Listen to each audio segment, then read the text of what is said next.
If you're having issues uploading the new thumbnail size within Webtoon Canvas platform, the hiccup might be your file size is too big.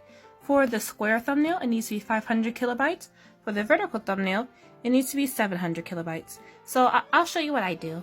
So I have Clip Studio Paint open. I go to File, I go to Export, and I click the JPEG one. The reason why I click JPEG is because I'm actually able to go down to the quality and I can lower the quality, which will then lower the file size.